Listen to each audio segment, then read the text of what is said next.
Daily ஒரு public 2 mark question அப்படின்ற சீரீஸில் இன்றைக்கி நம்ம பார்க்க இருக்கக்கூடிய கொஸ்டின் நம்பர் 6.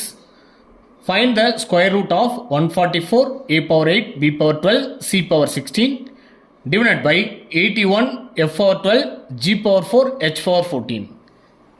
தமிழில் 144 a power 8 b power 12 c power 16 வகுத்தல் 81 f power 12 g power 4 h power 14 வர்க்க மூலம் காண்க அப்படின்னு கேட்டிருக்காங்க. ரொம்ப இம்பார்ட்டண்ட்டான கொஷின், பப்ளிக்கில் ரிப்பீட்டடாக இந்த கொஷின்ஸ் வந்து கேட்குறாங்க. ஸோ இது எப்படி சால்வ் பண்ணலாம் அப்படின்னு பார்க்கலாம். ஸோ கொடுத்துருக்கிற கொஷினுக்கு நம்ம ஸ்கொயர் ரூட் எடுக்கணும். அப்போது 144 a power 8 b power 12 c power 16 divided by 81 f power 12 g power 4 h power 14. இதுக்கு ஸ்கொயர் ரூட் அப்படின்னா இந்த சிம்பிள் தான். இப்போ ஸ்கொயர் ரூட் எடுத்தாச்சு. ஸோ ஸ்கொயர் ரூட் எடுத்துகிட்ட அப்புறம் நெக்ஸ்ட் ஸ்டெப் நம்ம என்ன பண்ணணும் அப்படின்னா இந்த 144 அப்படின்ற நம்பருடைய ஸ்கொயர் நம்பர் என்ன அப்படின்னு பார்க்கணும். ஸோ 12 ஸ்கொயர் பண்ணால் தான் நமக்கு 144 கிடைக்கும். அதே மாதிரி இந்த a பவர் 8 நான் எப்படி எழுதணும் அப்படின்னா a பவர் ஸ்கொயர் அப்படின்னு நான் போடுறேன் அப்படின்னா இங்கே என்ன நம்பர் இருந்திருந்தால் இந்த ரெண்டு நம்பரையும் மல்டிபிள் பண்ணும்போது 8 வரும் அப்படின்றத நம்ம கண்டுபிடிக்கணும். அப்போ இங்கே 4 இருந்தால் தான் 4 2s are 8 வரும். சேம் இதே ரூல் தான் இங்கே பிக்கும். ஸோ பி பவர் நான் இங்கே 2 போட்டேன் அப்படின்னா ஸோ இங்கே 12 வரணும். அப்போ எனக்கு பி பவரில் 6 இருக்கணும். 6 2s are 12. இங்கே 16 வரணும். சி பவரில் 16 வரணும். அப்போ நான் இங்கே 8 போட்டு த ஹோல் ஸ்கொயர் போடுவேன். அப்போ 8 2s are 16 டிவைடட் பை கீழே பார்த்தோம் அப்படின்னா 81 இருக்குது. 81 அப்படின்றது 9 ஸ்கொயர் 81.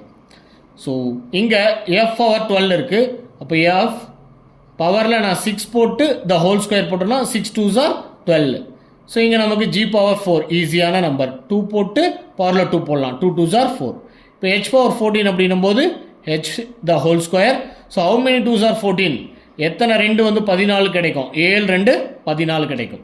இப்போ நம்ம பார்த்தோம் அப்படின்னா மேலே இருக்கக்கூடிய எல்லா எலமெண்ட்ஸோடைய பவரும் 2 2 2ன்னு இருக்கும். அப்போது இதை நம்ம எப்படி எழுதலாம்னா 12 a power 4 b power 6 c power 8 த எல்லாத்துக்கும் காமனாக பவரில் ஸ்கொயர் இருக்கிறதுனால த ஹோல் ஸ்கொயர் அப்படின்னு போட்டுக்கலாம். சேம் அதே மாதிரி 9 f பவர் 6 அடுத்தது g பவர் 2 h பவர் 7 போட்டு த ஹோல் ஸ்கொயர் போட்டுக்கலாம். இப்போ ஃபைனலாக நம்ம இந்த ஸ்கொயரையும் நம்ம காமனாக ஹோல் ஸ்கொயரில் போட முடியும். அப்போ 12 a power 4 b power 6 c power 8 divided by 9 f power 6 g square h power 7. So இது ரெண்டுத்துலேயும் காமனாக ஸ்கொயர் இருக்கு இல்லையா? அப்போ common the whole square. Power இங்கே வந்து 2 இருக்குது. மேலே என்ன இருக்குன்னா ரூட் இருக்குது. ரூட்டோடைய மீனிங் என்னென்னா பவர் 1/2. அதை நம்ம ஈஸியாக எப்படி கேன்சல் பண்ணிக்கலாம்னா பவர் 2வும் ரூட்டும் கேன்சல் ஆகிடும். ஸோ ஃபைனல் ஆன்சர் வந்து 12 a power 4 b power 6 c power 8 divided by 9 f power 6 g square h square. இதுதான் வந்து இந்த கொஸ்டினுடைய ஆன்சர்.